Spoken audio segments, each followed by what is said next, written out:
When Ethan Ward moved into Pinebrook Meadows, he admired its picture-perfect lawns and quiet streets.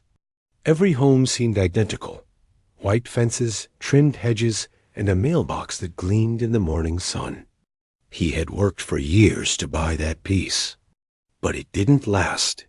Just weeks after settling in, Ethan noticed something strange: deep tire marks slicing across his yard. His newly planted flower bed was crushed, soil scattered everywhere.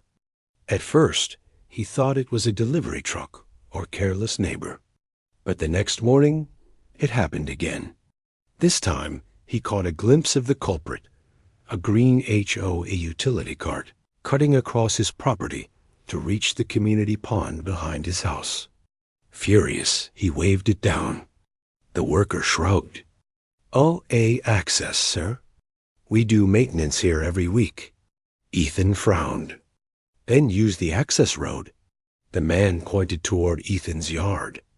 "This is the access road, according to the HOA." It wasn't. Ethan checked the property map that night.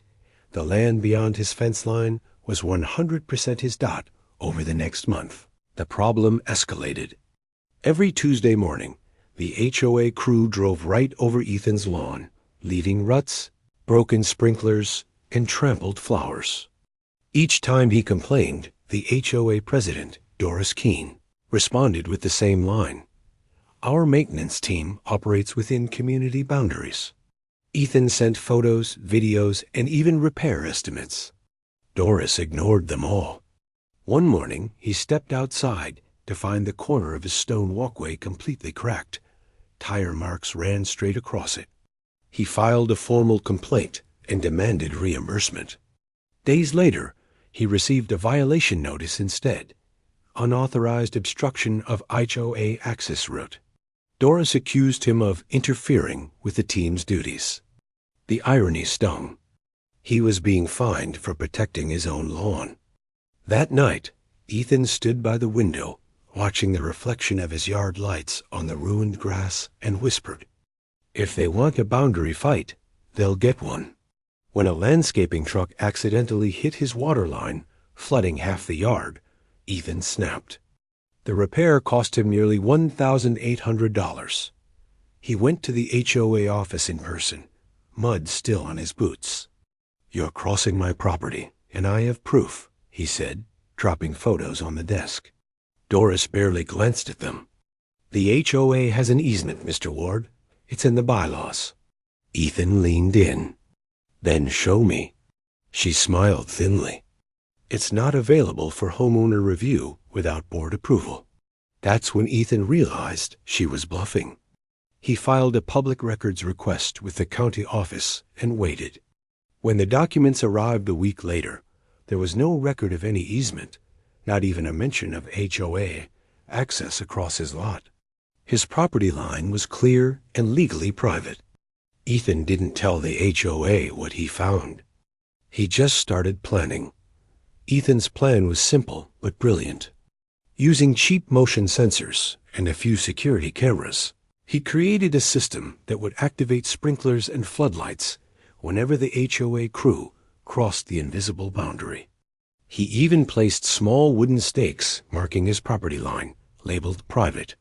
The next Tuesday, the HOA cart rolled in as usual, and chaos erupted. The sprinklers blasted high-pressure jets, soaking the workers and their equipment. Cameras captured everything in sharp clarity.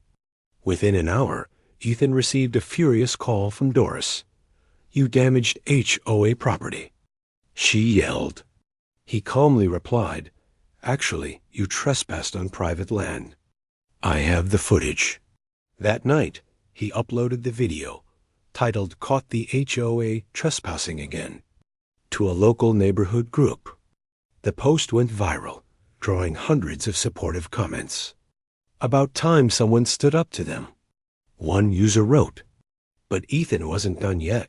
The next morning, the HOA sent Ethan a cease and desist letter claiming he was harassing HOA personnel. He ignored it. Then came another letter, this time from the HOA's attorney, threatening to sue for property obstruction. Ethan simply mailed back a copy of his property deed, marked with the official map showing no shared easement. A week later, a county surveyor showed up at his door. "We received multiple complaints about boundary confusion," the man explained. Together, they measured the property and confirmed Ethan's land extended 5 feet past where the HOA's fence stood, meaning the HOA had actually been trespassing and maintaining property they didn't own. Ethan filed a civil complaint for damages and property invasion. The local paper picked up the story. Homeowner battles HOA over property rights. Within days, Pinebrook Meadows became the talk of the town. Facing bad publicity, Doris called an emergency meeting. Dozens of homeowners attended, some cheering for Ethan, others worried about rising HOA dues. Doris tried to sound calm. "Let's remember, the HOA serves the community," she said through gritted teeth. Ethan stood up and projected the survey map on the wall. "You've crossed my land more than 40 times. You broke my walkway, my pipes, my fence. And then you fined me for it." Gasps filled the room. Doris tried to regain control. "That's not proof of intent."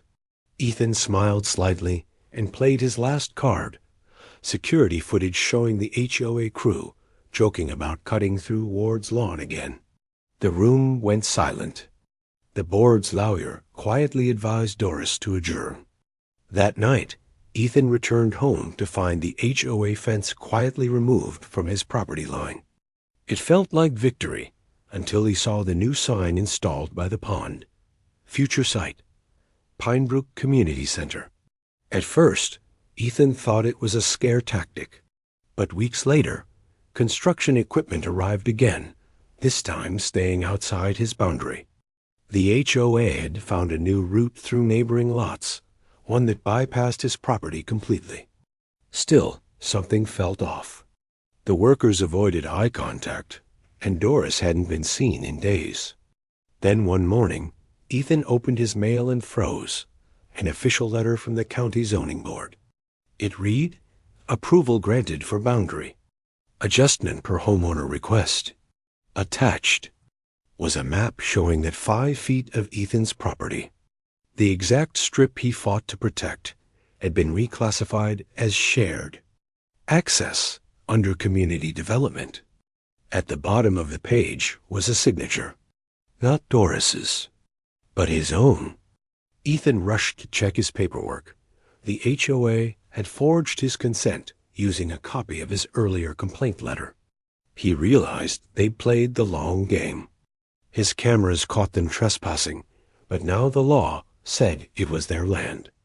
The final shot fades on Ethan standing by the edge of his yard, sprinkler hissing beside him, as construction resumes just inches away, legally this time.